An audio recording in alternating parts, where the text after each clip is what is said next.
first question is, I want to take you back just a little bit. At what point did you realize you wanted to be in stand-up comedy? Once I tried it, yeah, I didn't really have any like aspirations or nothing early on.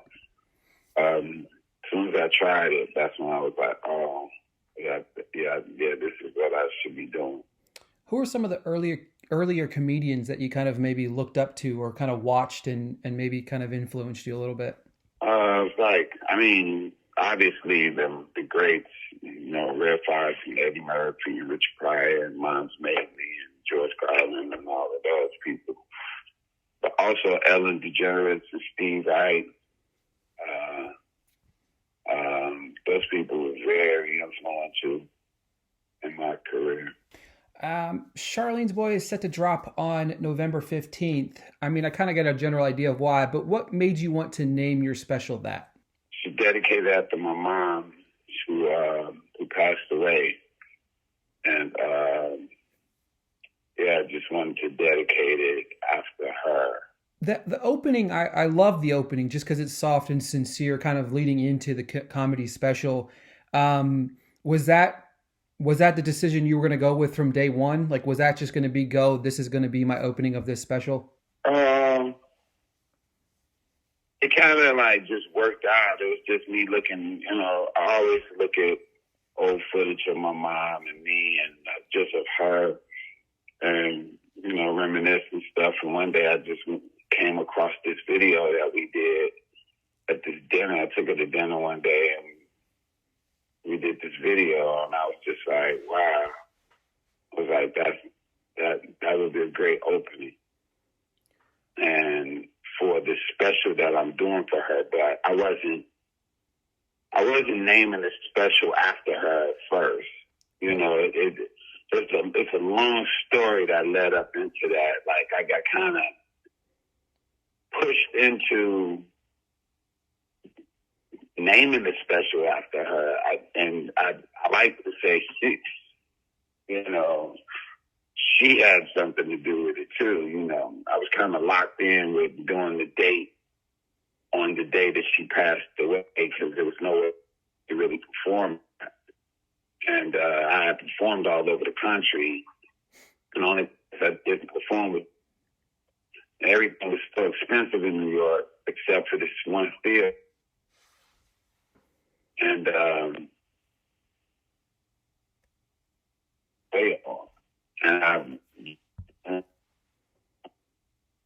in my capacity, thinking about it, the more I just started having this feeling that something that just kept talking to me, and I don't know if it was my mom's or whoever, but it was like, don't mourn on this day, celebrate. And this was the first year anniversary of her passing, so I've been going through a lot, but I had nowhere else to perform, and so I just kind of felt like that was her cornering me into performing on that day because I turned it down and I said I wasn't going to do it, but it just kept messing with me that, you should do it, and you should celebrate her and dedicate this to her if this is the only date that you got. And, it just happened to be that, because I was going to call the special Cole Facts, Cole. I was going to call it Cole Facts because I usually name every special after my name with some type of, catch to it. So I was going to call it Cole Facts. And then after I was kind of locked into that date and the more I kept thinking about it, I just was like, man, I'm just going to call it Charleen's Boy. I thought it would be a great name because when people see the special, they'll be saying exactly what the name of the special is, but they also will be saying actually who I am, which I am Charleen's Boy, and the name will, live forever. You've done several specials now. What's the process like for you? Do you kind of go on the road a little bit? Do you go to different venues and kind of form the material? How does that process work for you? Yeah, I started off in a room with like 40 people, and I work on some material, and, the less the better. If it could be 20 people, that would be better, and I just sit in the room and, the laugh Factory or Improv or anywhere, and I just work on material like weeks, maybe about 2 months worth of just material, just something to get me started. And then once I start solidifying a set that makes sense, it's not going to all the way be set, but just to have some type of movement, some type of structure to it, to know, this is what I think I want to be talking about. This is how I want to talk about it. Once I organize that, then everything kind of falls in place. And then I just keep going until, something's starting to click and make sense. And then after that, then I'll tour. I think one of my favorite things about your stand-up comedy work is that I feel like you could put your specials in any era and they work, right? They're funny, they're relatable. Take me behind kind of what that process is like. You make a lot of the jokes relatable to you, but then also at the same time, they're very relatable to the audience. What's that kind of joke process writing for you? And what's it, is it just stuff that kind of comes to you as it happens? Because I know you're also a very busy man. You're shooting TV, movies. So what's that kind of like, when does a joke come to you and how do you start to form it, I guess? Well, I learned this from Chris Rock. Chris Rock said, I'm a comedian before I'm anything, before I'm a man, before I'm an African American, before I'm anything, because that dictates, once I realize that I'm a comedian first, that dictates how I become all these other things, and so knowing that allows me to think that way every day and listen and pay attention to things around me, my surroundings, and put myself in situations I wouldn't normally be in order to tap into that artistry or whatever. So I just make sure that I'm grounded. I make sure that I'm not in a mindset of, oh, I'm the TV guy or the movie guy or, like not even, like I can't write in that mindset. I have to like disassociate myself with any of that and focus on the everyday, and that's like a sweet spot of mine.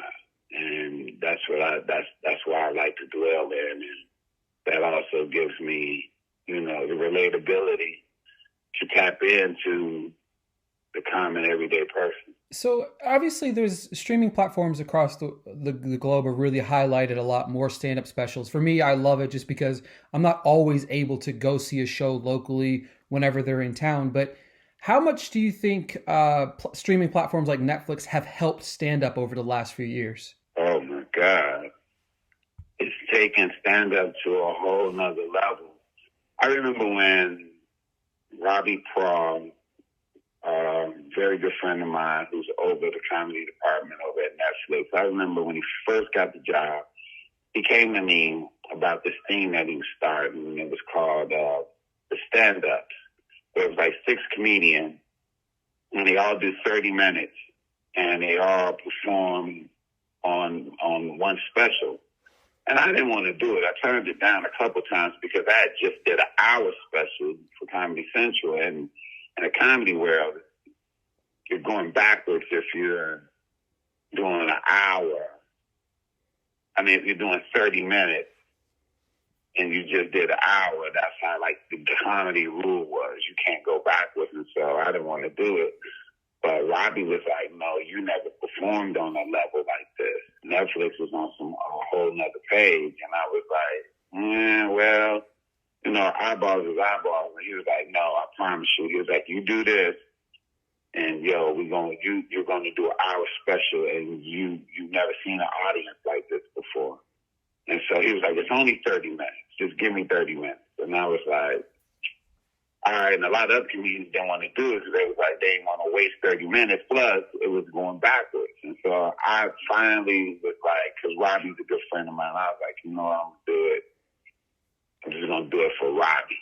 Like, that's how I was thinking. And I did that, and oh my God, it was people in Africa, it was people in China, it was people all over the world, like, hitting me up in social media, just like, man, we love your special, we love your comedy. And I'm like, I never reached the audience like that before. And then when it came around to them saying, yo, you get an hour special now because of the 30 minutes you did, I'm like, really? And did that and never performed for an audience like that. And still haven't. You know, it's like the mecca now, like comedy. You know, it's like where you want to be at. Everybody wants a Netflix special. Everybody wants to be on that platform, you know. And it's special being a part of that group, you know. But Netflix is, you know, that's it, man. I mean, other networks are great too. Don't get me wrong, but Netflix really put their foot in it to, you know, showcase, stand up way before anybody else was at the time when it comes to streaming. Yeah, I love it because it's kind of it introduces me to a lot of people that maybe I never heard of, but then makes me want to seek out their other work that they've done in the past. My final question for you. My final question for you right now is: I want to know how many people do you think will Google Tracy's dog after watching the special?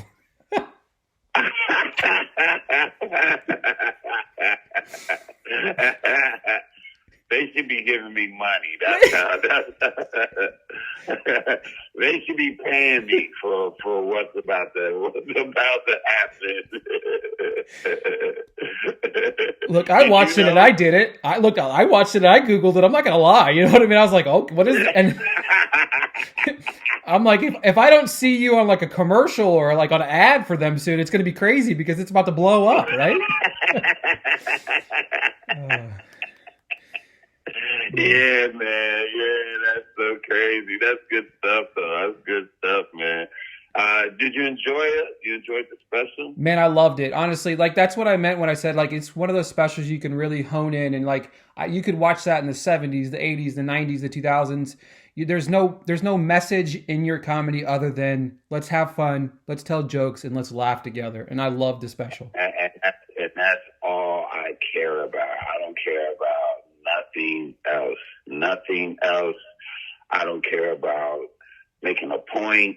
I ain't trying to condemn nobody. I ain't trying to do nothing but laugh. Yep. That's it.